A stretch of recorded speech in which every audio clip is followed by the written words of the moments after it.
एक नई वीडियो के साथ आज मैं फिर हाजिर हूं, आपका होस्ट दोस्त विक्रांत जोशी। आपका स्वागत करता हूं मेरे रिव्यू मास्टर में। इसमें हम लेके आते हैं वर्ल्ड अफेयर्स और डिफेंस की दिन भर की टॉप खबरें। तो चलिए जान लेते हैं। अपनी सबसे पहली खबर की बात करेंगे तो चाइना से लेकर आ रही है। आपको पता है कि चाइना के पास ऐसे पायलटों की संख्या बहुत कम है जो कि उसके एयरक्राफ्ट कैरियर से उड़ान भर सकते हैं। इसके लिए वो वेस्टर्न पायलट्स को रखे हुए हैं, उनको पैसों पे खरीदा हुआ है उन्होंने, और इसमें यूएस के पायलट और यूरोपियन पायलट देखने को मिलते हैं। और इस तरह की खबरें आई भी थी कि यूएस ने उन पायलट्स पर चार्ज लगाया था या उन पर कार्रवाई की थी जो कि चीन के साथ इस तरह से मिले हुए। ये जो वेस्टर्न पायलट्स हैं वो चीन के एयरक्राफ्ट कैरियर के जो पायलट्स हैं उनको ये सिखाते हैं कि किस तरह से एयर टू एयर मिसाइल को डॉज करना है, किस तरह से एयर टू एयर मिसाइल चलानी है, किस तरह से एंटी शिप मिसाइल को ध्वस्त करना है। अगर किसी एयरक्राफ्ट कैरियर पर ये एयरक्राफ्ट कहीं जा रहे हैं तो इनका सबसे प्राइमरी टारगेट वहां के आसपास के शिप्स को उड़ाना ही होगा दुश्मन के। इसीलिए इनको सिखाया जा रहा है कि शिप में लगे जो एंटी शिप मिसाइलें होती हैं उनको किस तरह से निस्तानाबूद करनी है। ये वैसे तो जनरल में प्रैक्टिस उनकी हो रही है, पर ये ताइवान को, यूएस को और भारत को पीछे धकेलने के लिए उनकी एक टैक्टिस है। इसमें भारत के पास आपको पता है कि ब्रह्मोस है और हमारी मैक्सिमम शिप्स में ब्रह्मोस और बराक मिसाइलें ही लगी हुई हैं। वो चाहते हैं कि भारत की इन मिसाइलों को डॉज कर सकें और साथ ही साथ हमारी जिन वॉरशिप्स में ये लगी हुई हैं उनको निस्तानाबूद भी कर सकें। तो ये सारी ट्रेनिंग उनके पायलट्स को दी जा रही है वेस्टर्न पायलट्स के द्वारा। हालांकि ये बहुत आसान नहीं होता है कि बस न्यूज में आ गया और उनके सब गुण उन्होंने सीख लिया। इसमें बहुत समय 10-10 साल 15-15 साल लग जाते हैं। तो भारत तो एयरक्राफ्ट कैरियर और इस प्रकार की डॉचिंग और इस प्रकार के टारगेट्स को हिट करना बहुत पहले से सीख रहा है। चीन को अभी बहुत सीखने की आवश्यकता है। बात कर लेते हैं पाकिस्तान की। पाकिस्तान के द्वारा अब ऑफिशियली यूक्रेन को हथियार भेजे जा रहे हैं, एम्युनिशन भेजा जा रहा है। इसमें आर्टिलरी सेल महत्वपूर्ण भूमिका निभा रहे हैं। ये कहा जा रहा है कि यूरोपियन देशों के द्वारा इसके लिए फंडिंग की जा रही है और पाकिस्तान को पैसे दिए गए हैं। इससे पहले यूके के द्वारा उनको पैसे दिए गए थे और हो सकता है इस बार भी यूके के द्वारा ही उनको पैसे दिए गए हैं। ये जो हथियार है वो पोलैंड के पोर्ट पर पहुंचेंगे और वहां से यूक्रेन तक पहुंचाए जाएंगे।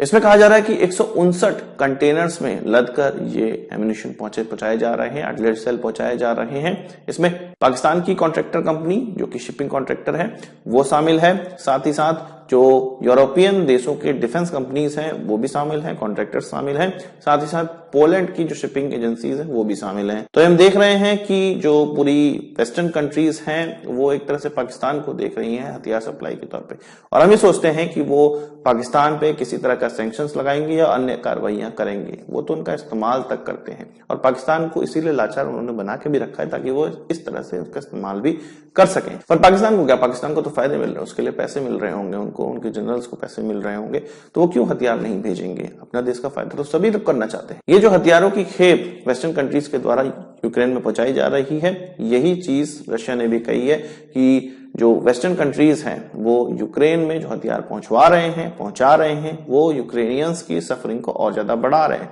लड़ाई को और लंबा कर रहे हैं, जिससे कि यूक्रेनियंस को और ज्यादा नुकसान हो रहा है। अभी फ्रांस ने ही ये कह दिया है कि कुछ टैंक्स वो यूक्रेन को भेजेंगे और पहला यूरोपियन देश वो बन गया है या कोई भी ऐसा देश जो कि यूक्रेन को अब सीधे सीधे सहायता कर रहा है। रशिया ने ये चीज करने से मना किया हुआ था। अब जर्मनी के चांसलर के द्वारा भी ये कहा गया है, जो वो पहले कह रहे थे कि हम टैंक भेजेंगे, नहीं भेजा था, पर अब वो फिर से कह रहे हैं कि हम टैंक भेजेंगे। हालांकि अब उनके पुराने टैंक होते हैं पर हथियार तो यूक्रेन तक पहुंच ही रहे हैं, चाहे वो पाकिस्तान के द्वारा भेजा जाए या यूरोपियन देश अपने पुराने हथियार ठिकाने लगाए। बात फिर से चीन की कर लेते हैं। कल संडे को फिर से ताइवान की तरफ एक एक्सरसाइज की गई। ये एक्सरसाइज इसलिए की गई थी क्योंकि ताइवान में कुछ जर्मन आए हुए थे, जर्मनी के पार्लियामेंट के लोग आए हुए थे, तो उनकी इस विजिट के विरोध में इस तरह से चीन ने एक्सरसाइज करी।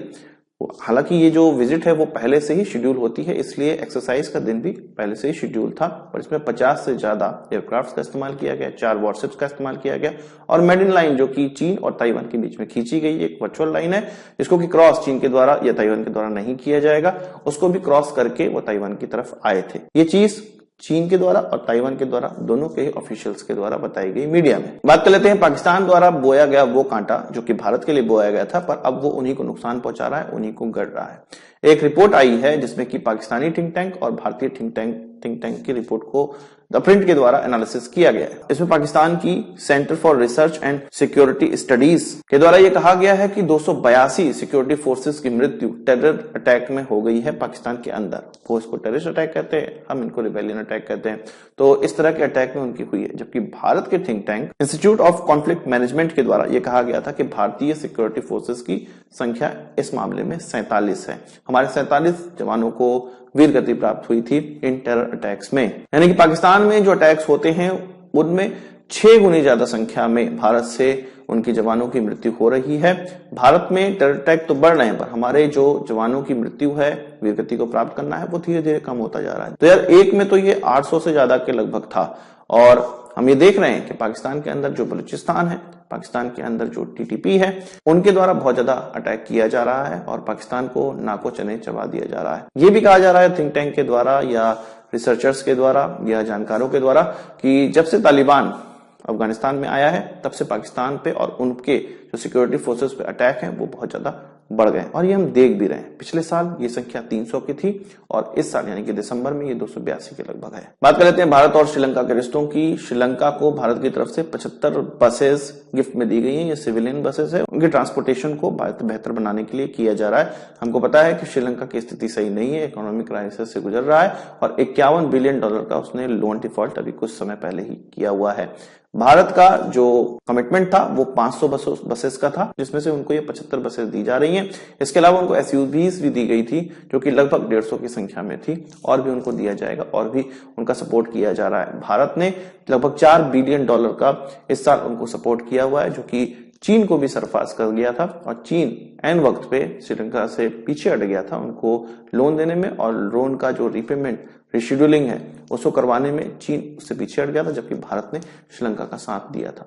इस मामले में आपका क्या कहना है, कमेंट बॉक्स में जरूर बताइएगा। तो आज की इस वीडियो के लिए बस इतना ही। आशा करता हूँ वीडियो पसंद आया होगा, आपको बड़ा हमसे जरूर देंगे। इस वीडियो से मुझे सवाल से जाओ कमेंट बॉक्स में जरूर लाइएगा, और यदि आपने हमारा चैनल सब्सक्राइब नहीं किया उसे भी कर लीजिए, क्योंकि हम इस प्रकार की वीडियो लाते रहते हैं। नमस्कार, थैंक यू, जय हिंद। और हाँ, अगर आपको ये ग्लव्स चाहिए तो हमारी वेबसाइट डिस्क्रिप्शन और पिन कमेंट में है, वहां आप चेकआउट कर सकते हैं।